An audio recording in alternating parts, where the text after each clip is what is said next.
Hello everyone, welcome to my channel. तो हम लोग 12th का केमिस्ट्री पढ़ेंगे जी। 12th अप्लाइड केमिस्ट्री, ये इनऑर्गेनिक केमिस्ट्री में आता है, ट्रांजिशन एंड इनर ट्रांजिशन। ठीक है, तो नेक्स्ट टॉपिक है अपना transition and inner transition. Transition and inner transition, ठीक है। तो ट्रांजिशन एलिमेंट डी ब्लॉक के एलिमेंट्स को बोलते हैं। ठीक है, अपना जो पीरियोडिक टेबल है तुम्हें ऐसा दिखेगा। ठीक है, तो ये आपका एस ब्लॉक हो गया, ये डी ब्लॉक हो गया, ये पी ब्लॉक हो गया, नीचे वाले को एफ ब्लॉक बोलते हैं। ठीक है, तो ये डी ब्लॉक है, इसको हम लोग ट्रांजिशन एलिमेंट बोलते हैं। ट्रांजिशन एलिमेंट, ठीक है। उसके नीचे वाले जो एलिमेंट है एफ ब्लॉक में, उसको हम लोग इनर ट्रांजिशन एलिमेंट बोलते हैं। इनर ट्रांजिशन एलिमेंट, तो इसके बारे में ही अपने को पढ़ना है। ठीक है, ये ग्रुप, ठीक है, टोटल 18 ग्रुप्स है, 1 2 3 से लेकर 12 और ये 13 से लेकर 18। तो पी ब्लॉक 3 से 13 से 18 के बीच में आता है, डी ब्लॉक 3 से 12 ग्रुप के बीच में आता है। ठीक है, तो और इसका पीरियड स्टार्ट होता है 3 to 7। ठीक है, तो इसका पीरियड होता है 4 to 7, लिख लो 7 पीरियड होता है ना, ऐसा 1 2 3 4 5 6 7। ठीक है, तो इसमें 4 डी सीरीज आते हैं। ठीक है, 3D series, 4D series, 5D series, 6D series. तो फर्स्ट डी सीरीज में क्या आएगा? Scandium, titanium, vanadium, chromium, manganese, iron, cobalt, nickel, copper, zinc. ठीक है, 21 से स्टार्ट होता है, ये बताया था ना आप लोगों को कोऑर्डिनेशन कंपाउंड में। 21 22 23 24 20 24 25 26 27 28 29 30। ये आपका ग्रुप 3 में, ये ग्रुप 12 में। ठीक है, तो काउंट कर सकते हो। तो 3 4 5 6 7 8 9 10 11। थर्ड ग्रुप से स्टार्ट होगा, scandium, titanium, vanadium, chromium, manganese, iron, cobalt, nickel, copper, zinc. ठीक है, तो ये आपका 3D सीरीज हो गया। 4D 5D 6D इतना अपने को पढ़ने की जरूरत नहीं है। फर्स्ट डी 3D सीरीज याद रखो। ठीक है, खाली ये मैं बता देता हूँ, ये यूटेरियम से चालू होता है, 39 से खत्म होता है कैडमियम पे, दैट इज 48। 5D सीरीज जो है लिथियम 57, ये स्टार्ट होता है मर्क्यूरी 80 से। ये स्टार्ट होता है एक्टेनियम 89 से, एंड होता है कैनियन 112 तक। बराबर है।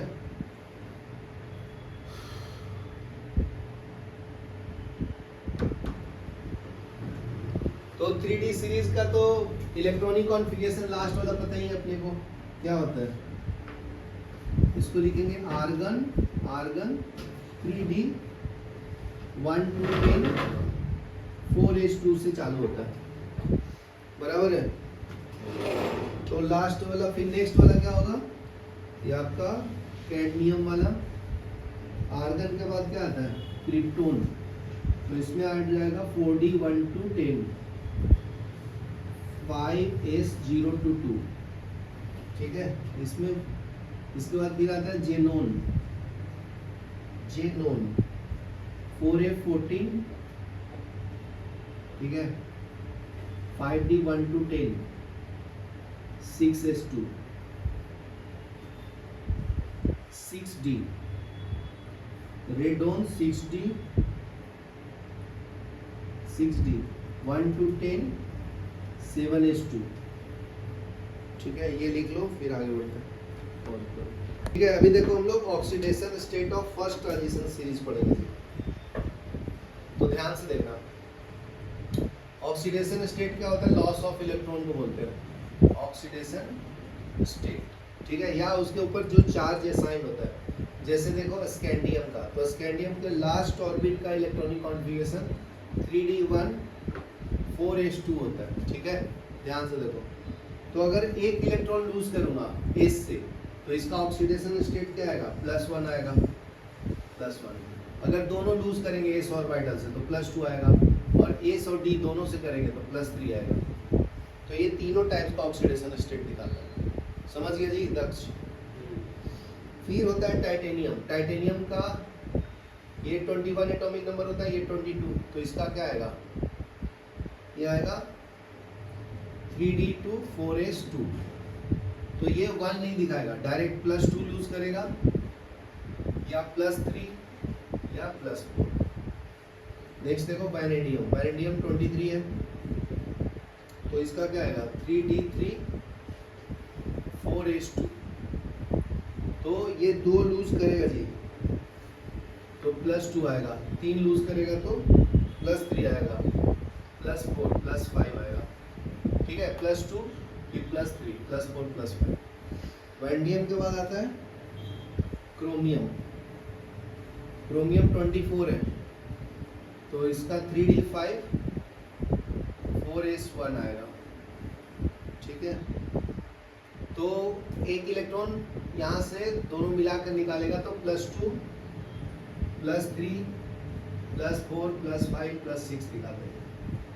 सबसे ज़्यादा मैग्नीज दिखाता है, तो याद रखना ये इंपॉर्टेंट है, ये पूछेगा which show the maximum oxidation state. तो मैग्नीज शो करता है, एटॉमिक नंबर 25 है, इसका इलेक्ट्रॉनिक कॉन्फ़िगरेशन 3d5 4s2।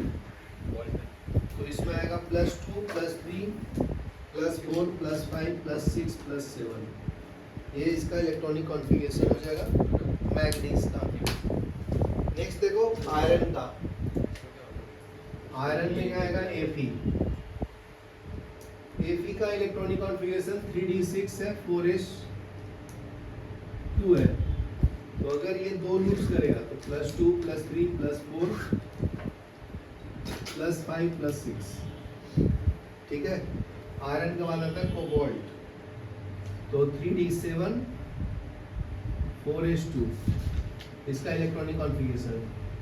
तो ये लूज करेगा +2 +3 +4 +5। कोबाल्ट के बाद आएगा निकल, तो ये होगा 3d10 4s2। तो +2 +3 +4 आएगा। कॉपर, कॉपर क्या है 3d10 4s1 +1 +2। जिंक का कितना आएगा 3d10 है 4s2 है, इसका लास्ट वाला कम लूज करेगा +2। ठीक है, एक यहाँ से और एक यहाँ से मिला के किया था। चलो ये लिख लो, ये वेरिएबल ऑक्सीडेशन स्टेट हो गया। नेक्स्ट देखो physical properties of transition element. तो ये मोस्टली मेटल ही है ना जी, तो मेटल वाला ही बिहेवियर शो करेगा। तो नेक्स्ट लिखो physical properties of first transition element, मतलब 3D के बारे में बात कर रहा हूँ। First transition series, first transition series. ठीक है, all transition elements are metal and show properties that are characteristics of metal. All transition elements are metals. ठीक है, and shows properties that are characteristics of metals। ठीक है, तो metal का characteristics क्या होता है, they are hard lustrous malleable ductile and form alloy with other metal. तो मेटल्स क्या होता है, they are hard lustrous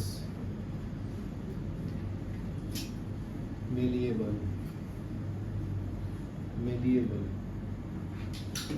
and ductile and form alloys with other metals. ठीक है, they are good conductor of heat electricity. They are good conductors of heat and electricity. तो इसके last orbit में current होता है तो फ्लो करता है. इसमें एक्सेप्शन है जिंक, कैडमियम, मर्क्यूरी, ये नहीं यूज करता हूँ. ठीक है, and manganese. All other are transition elements.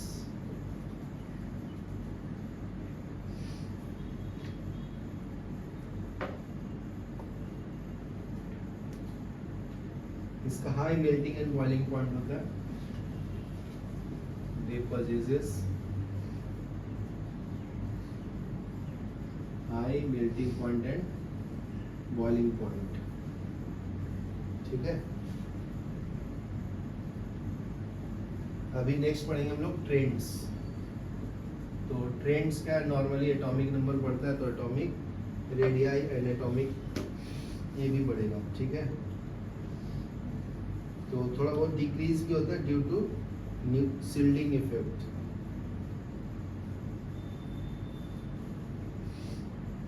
तो अगर लेफ्ट टू राइट जाएंगे तो डिक्रीज होगा, डाउन द ग्रुप जाएंगे तो इंक्रीज होगा. तो atomic radii of elements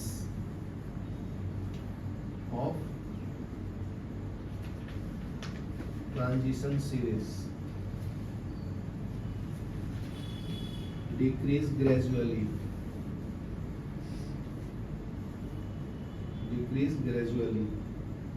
from left to right,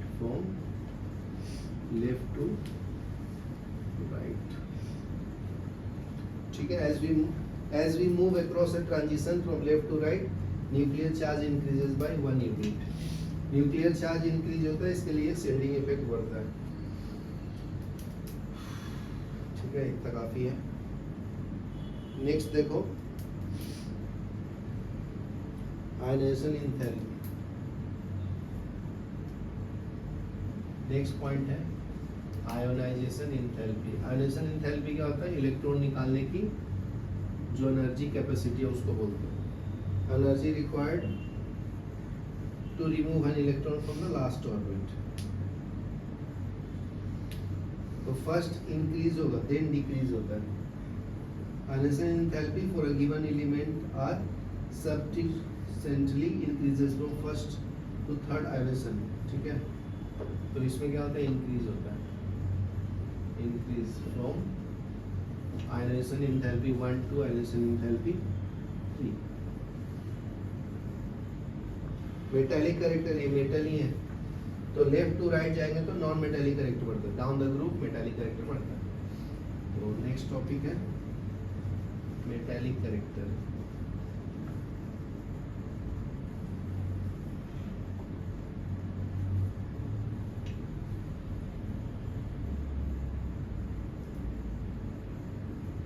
ठीक है,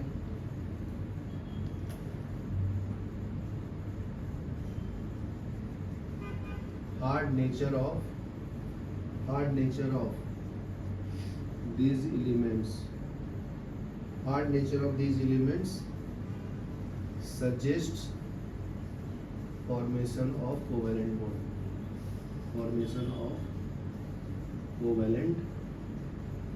bond.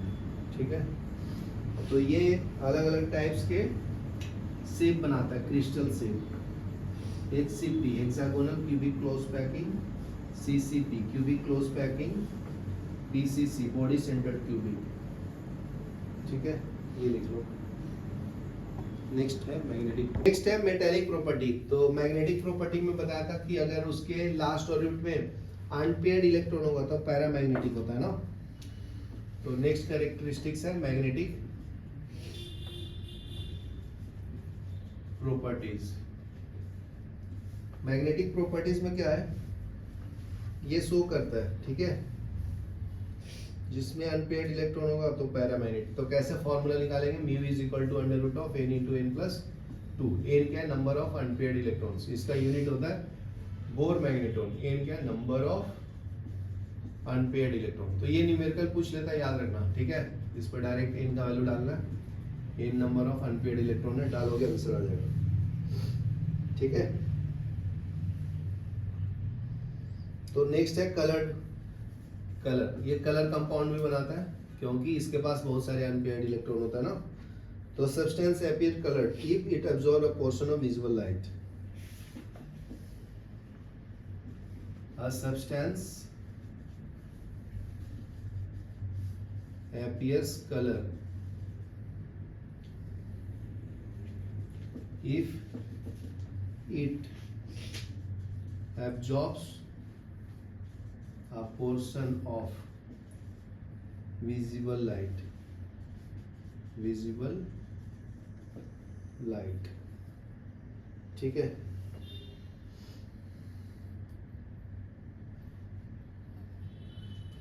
नेक्स्ट है कैरेक्टरिस्टिक्स। तो ये colour of transition element related to presence of, तो ये कलर कंपाउंड क्यों बनाता है? क्योंकि यहाँ पे प्रेजेंस ऑफ अनपेयर्ड इलेक्ट्रॉन होता है, प्रेजेंस ऑफ अनपेयर्ड इलेक्ट्रॉन्स होता है। दूसरा क्या है? DD transition, DD transition elements. Third में क्या है? Nature of ligands, nature of ligands, ठीक है। चौथा में क्या है? Geometry of complex, geometry of complex. यहां तक क्लियर है? ये लिख लो, राइट वाला मिटा दो।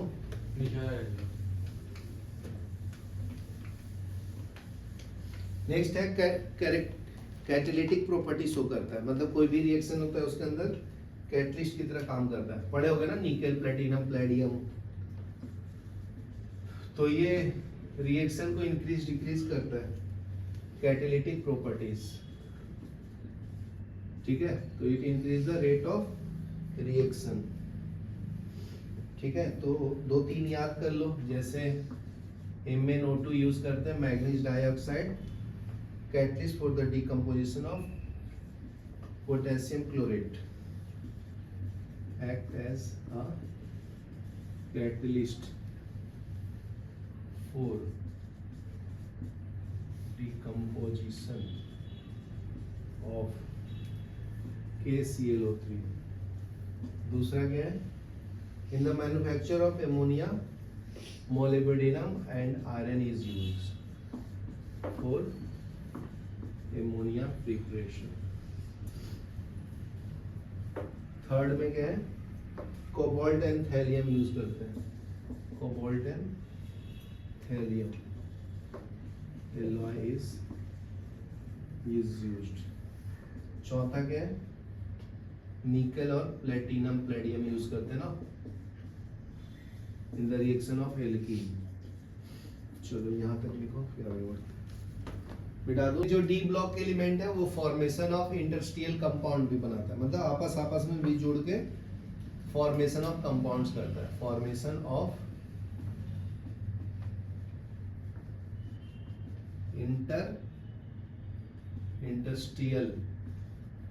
इंटरस्टियल कंपाउंड्स, ठीक है।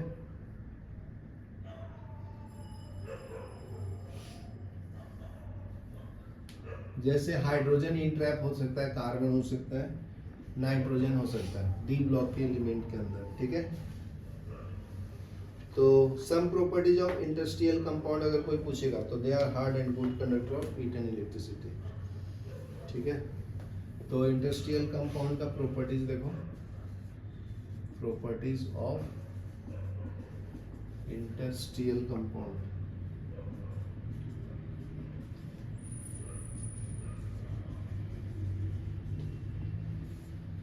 तो फर्स्ट में क्या है जी? They are good conductor of heat and electricity, they are metal ना, so they are hard also, they are hard and good conductors of heat and electricity, ठीक है। Their chemical properties are similar to the parent metal. Their chemical properties are similar to parent metal. Third में क्या है? Their melting point are higher than metal. Melting point is higher than metal. Their density are less.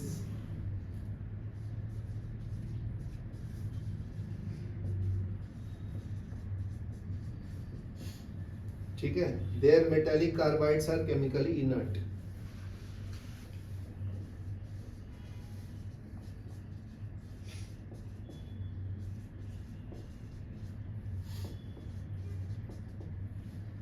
Hydrides of transition are used as powerful reducing agents.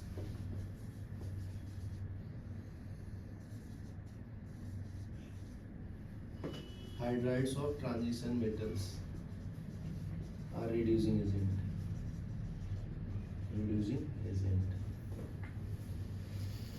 Pause करो. तो catalyst जो ये है transition element, वो क्या बनाता है? एलॉय भी बनाता है जी. Formation of an alloy. ठीक है. तो ये ferrous and non ferrous alloy बनाता है. तो यूजेस ऑफ एलॉय क्या है? यूजेस ऑफ एलॉय फर्स्ट आता है ब्रोंज. तो पता ही होगा सबको. Bronze is an alloy of copper and tin. Is an alloy of copper and tin. Is tough,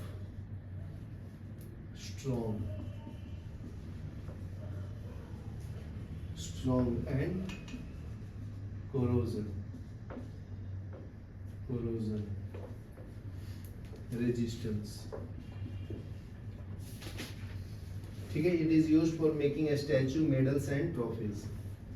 इसका यूज क्या है? It is used for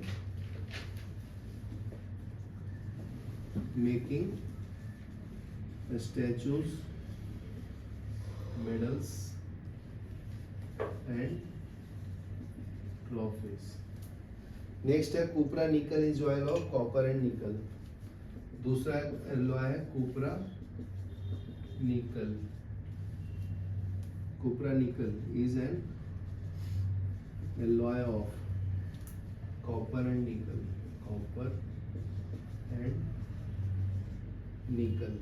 Is used for making machinery part. Is used for making machinery parts.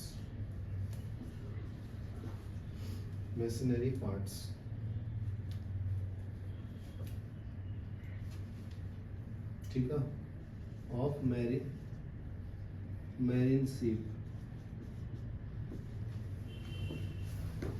Ship boats. Next है stainless steel are used in the construction of outer fuselage large of ultra high speed aircraft. Stainless steel दूसरा है alloy. चौथा है nichrome. पांचवा है titanium alloy.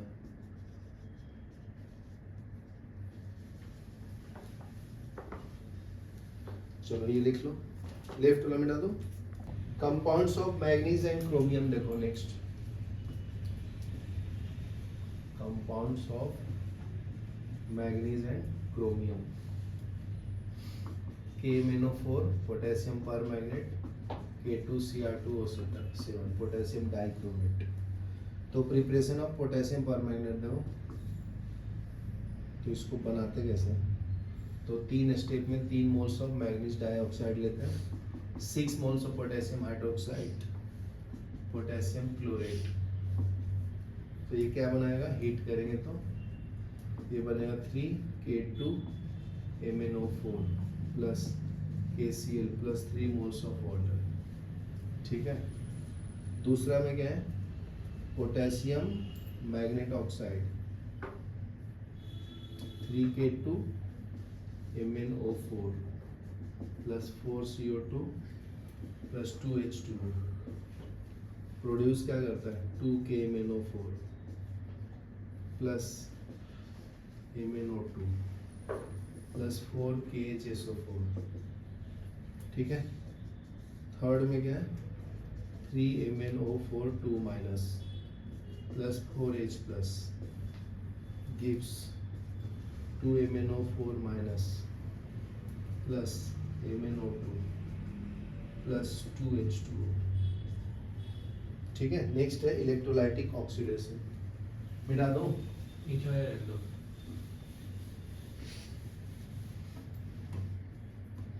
Next है electrolytic, जरूरत नहीं है। केमिकल प्रॉपर्टीज ऑफ KMnO4 देखो, ये आपका KMnO4 बन गया 3 स्टेप में। अभी नेक्स्ट पढ़ेंगे हम लोग chemical properties of it. Chemical properties तो इन एसिडिक मीडियम क्या देता है 2MnO4 minus plus 10I minus, in acidic medium 16H plus gives 2Mn2 plus 8H2O plus 5I2। ठीक है।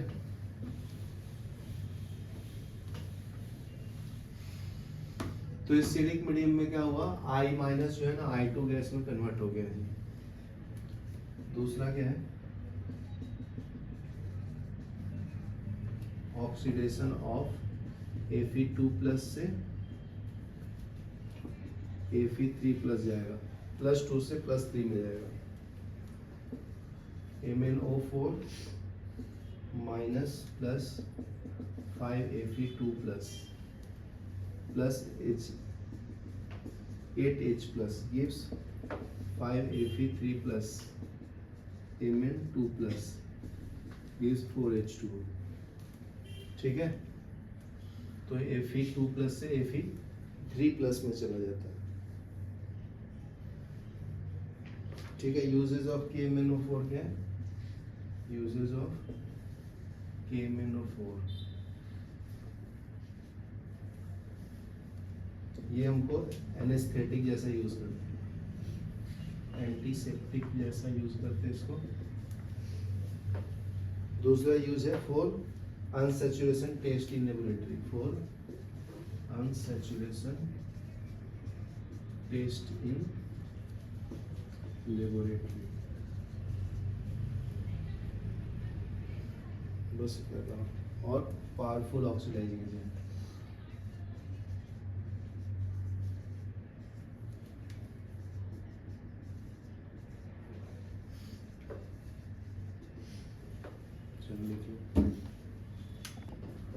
ठीक है। अभी पढ़ेंगे हम लोग preparation of K2Cr2O7, preparation of K2Cr2O7। ठीक है। तो ये 4FeO dot Cr2O3 plus 8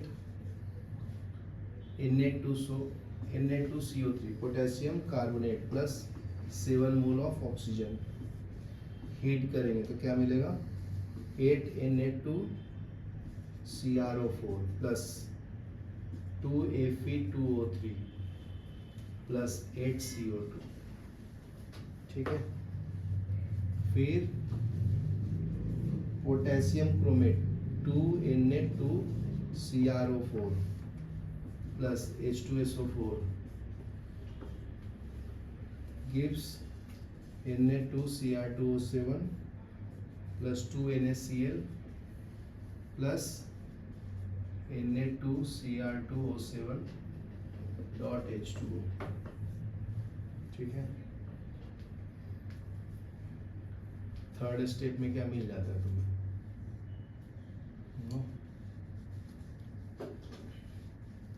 third step में मिल जाएगा Na2Cr2O7 2KCl gives K2Cr2O7 2NC, तो पोटेशियम डाइक्रोमेट।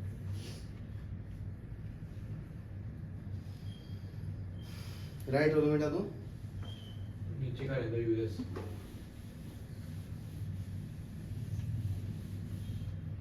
नेक्स्ट में क्या है? Physical properties of D block elements.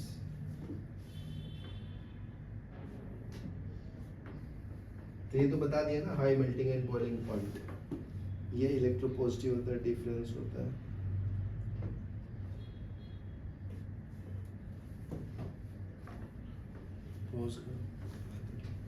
Extraction of metal में भी यूज करते हैं D block element.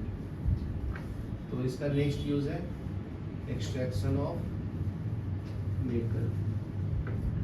Extraction of metal में तो यूज करते हैं, तो फर्स्ट है मेटालर्जी में। तो मेटालर्जी में फर्स्ट टाइम है पायरोमेटालर्जी।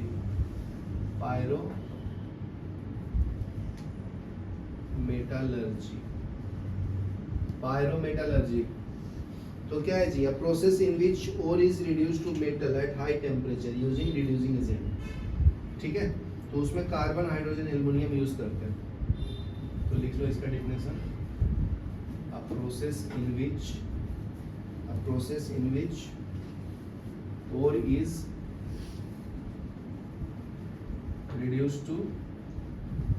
reduced to metal at high temperature using reducing agent like carbon, hydrogen and aluminum etc. is called pyrometallurgy। ठीक है, दूसरा है क्या? Hydrometallurgy.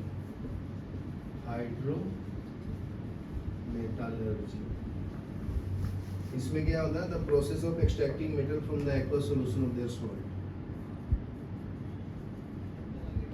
The process of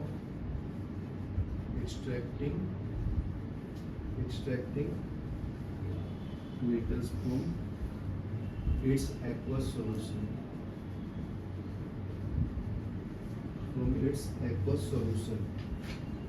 of their salt using suitable reducing agent is called hydrometallurgy. ठीक है, next है electrometallurgy. Left हो गया तेरा। नेक्स्ट है hydrometallurgy.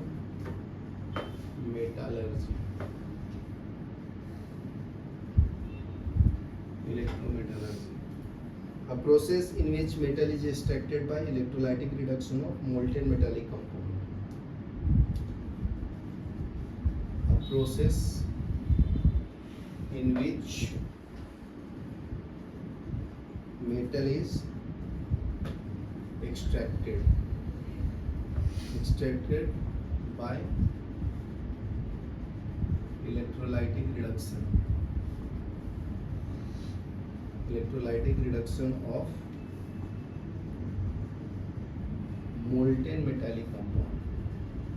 molten metallic compounds which is called electrometallurgy। ठीक है,